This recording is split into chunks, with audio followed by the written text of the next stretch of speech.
Hello everyone, my name's Richard Porter and I'm a Beatles tour guide in London, but at the moment we can't do tours on the street due to a certain virus going around you might have heard about. But anyway, so even though we can't do that, I can do tours from my office, and this is going to be a virtual tour around some of my favourite Beatle places in London. Where better to start with than 34 Montagu Square. This is a very small apartment really, in the very nice Marylebone area of London. It's only about a 10-minute walk from the West End, because you get to the clubs and restaurants and things, but it's a very quiet neighbourhood, and it's a very nice place with Beatle connections. This is 34 Montagu Square to the left of the picture. You'll notice there's a blue plaque, and that is to John Lennon, who lived here in 1968, and the plaque was unveiled by Yoko Ono in 2010. And we'll talk more about that later on in this presentation. And on the right of the picture, you'll see the Swedish embassy, and you'll see the Swedish flag outside. So it's a very nice apartment in a very nice area of London. But the first Beatle to actually live at Montagu Square wasn't John Lennon, it was Ringo Starr. He moved in early 1965 with his wife Maureen. They just got married and it was their first home together. And this rather nice picture was taken by Henry Grossman. And you'll see that Maureen is quite heavily pregnant in it. In fact, she was pregnant before she got married. It was the swinging 60s after all. And it was their first home together. And Zach was born in September 1965. And the Beatles chauffeur, Alf Bicknell, was called by Ringo early in the morning and said, "Come along quick." And Alf Bicknell took Maureen and Ringo to the hospital where baby Zach was born. Now, I actually got to know Alf Bicknell quite well, and he told me that his wife used to knit baby clothes for Zach. Very nice story. It wasn't that long after the birth of Zach that Ringo and the other Beatles were given the MBE medals by the Queen at Buckingham Palace. And Paul McCartney lived nearby in Wimpole Street with his then girlfriend Jane Asher. And Ringo Starr and Paul McCartney went from Montagu Square to Buckingham Palace, of course, along with John and George. They were picked up by Alf Bicknell, of course, the Beatles driver, in John Lennon's black Rolls-Royce car, which he later had painted in very psychedelic colours. I'm sure you've probably seen John Lennon, pictures of John Lennon's car. This picture was taken outside Montagu Square with Paul and Ringo waiting to go to Buckingham Palace to get their MBEs.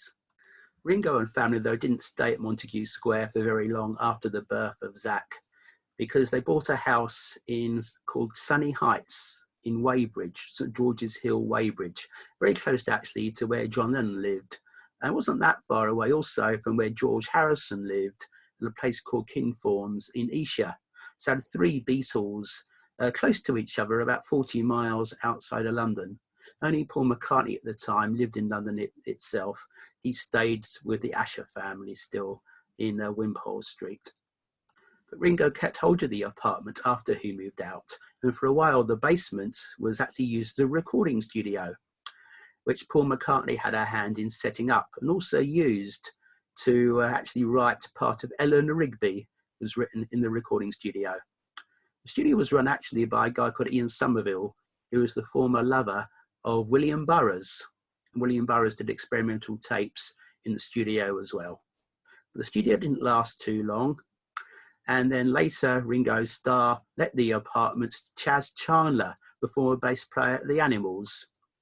And he moved into the apartment in December 1966 with a rather good guitar player he discovered in a club in Greenwich Village, New York. The guitarist's name was Jimi Hendrix. Yes, you might have heard of him. And Jimmy moved in also with his girlfriend, Kathy Etchingham. And they had a kind of volatile relationship, Jimmy and Kathy. And one day, Kathy, she kind of stormed out after rather a bad row, was gone for a day or so. When she came back, she asked Jimmy what he'd been doing during that day. And Jimmy played Kathy a song he'd just written called The Wind Cries Mary. Mary was actually Kathy's middle name. She absolutely hated it. It was Jimmy's retribution for the row that he called the song The Wind Cries Mary. Jimmy and Kathy also hosted several parties in the apartment, inviting all the rock stars of the 60s. And this didn't please the neighbours because of their rows and also the loud music coming from the apartment. In the end, Jimmy and Kathy were forced out of the apartment. I don't know exactly who by, maybe by Ringo. But there are also stories they painted the whole apartment black, which is untrue. And also other stories that it was painted very psychedelic colours. That's apparently untrue as well. It's just for the noise. They were booted out to 34 Montagu Square. Here's a couple of pictures of Jimmy, both inside and outside Montagu Square. This was taken on the steps outside, Jimmy in his very 60s gear. And this is Jimmy inside in the kitchen, seemingly making himself a meal in the kitchen. I love this picture with Jimmy in his very, again, in his very 60s gear, making himself a meal in the kitchen. I love that one. Well, after Jimi Hendrix left the apartment, it was rented to Lillian Powell, who was actually the mother-in-law of John Lennon. Yes, she was the mother of Cynthia. And it was quite quiet when Lillian Powell lived there. But things changed in around May 1968. At the time, John and Cynthia were living in Kenwood. But Cynthia went on holiday for a while. And while she was on holiday, John Lennon invited Yoko Ono over to Kenwood. And they made what became the Two Virgins album. And according to John Lennon, made love at dawn.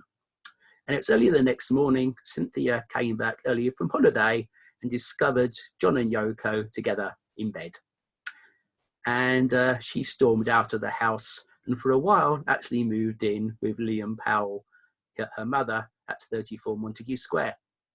And soon after that John Lennon sent a lawyer around to Montagu Square to sue Cynthia for adultery, would you believe? And of course, right after that, Cynthia countersued John for adultery with Yoko. Well, things changed yet again when John and Yoko moved into 34 Montagu Square and Cynthia and Lillian Powell moved to Kenwood. Not long after moving into 34 Montagu Square, John Lennon called up Tony Bramwell, who worked for the Beatles company Apple, and asked Tony to come along to the apartment with a camera.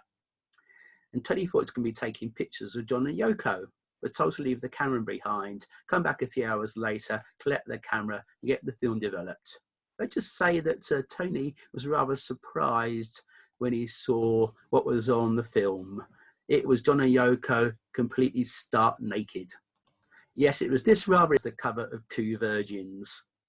This is, of course, a censored version. I want to show you the original. Of course, the back cover of the album showed their back view.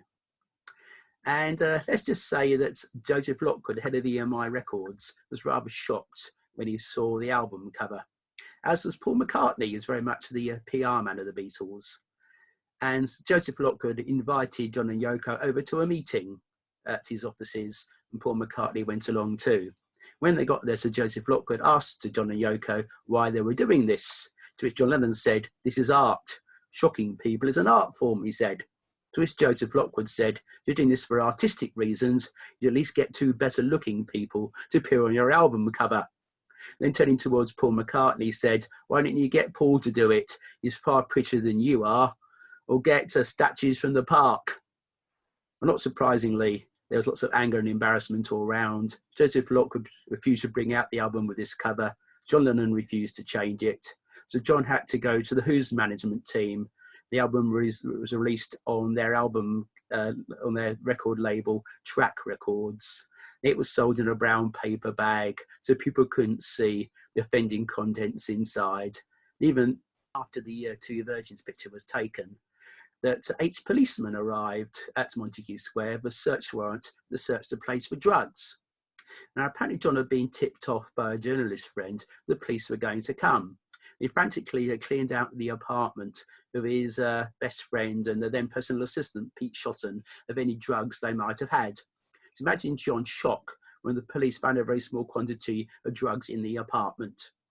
Now, John said at the time he thought the drugs maybe belonged to a previous occupant. Maybe Jimi Hendrix had left some behind that John didn't know about. But actually, almost certainly, the drugs belonged to the policeman that came.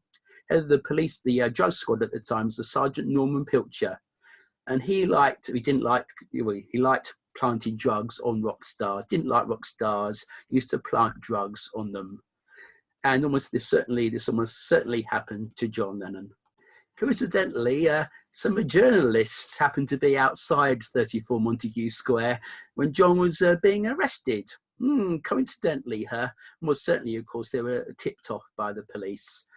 And this is John outside, being led away outside Montagu Square by two plainclothes policemen down the steps of the apartment. But actually, when John appeared in court, he actually pleaded guilty to drugs possession, because Yoko was heavily pregnant at the time, actually lost her baby soon afterwards. And also being a foreign national, might have been deported. So John would plead guilty to the charge if Yoko was kept off it. And it's only fined £150, not a lot of money for a rather rich rock star like John Lennon. But this, of course, caused John lots of problems later on. So in 1971, John and Yoko moved to America, settled in New York. They got heavily involved in various political campaigns, including the campaign to stop the Vietnam War, also the campaign to ensure President Nixon wasn't re-elected in 1972. Of course, this didn't please Nixon at all, and he was trying every means possible to get re-elected, Watergate, for instance. And so he tried to stop John in his tracks. And he asked the FBI to go through John's criminal records. Of course, they found John's drugs conviction. And there was a deportation order on John Lennon to trying to get him out of America. But John didn't want to leave America. He wanted to stay. He kept on appealing against the deportation orders. But finally, he got his green card in 1976, allowing him to stay in America permanently. So this drugs conviction had lots of problems for John.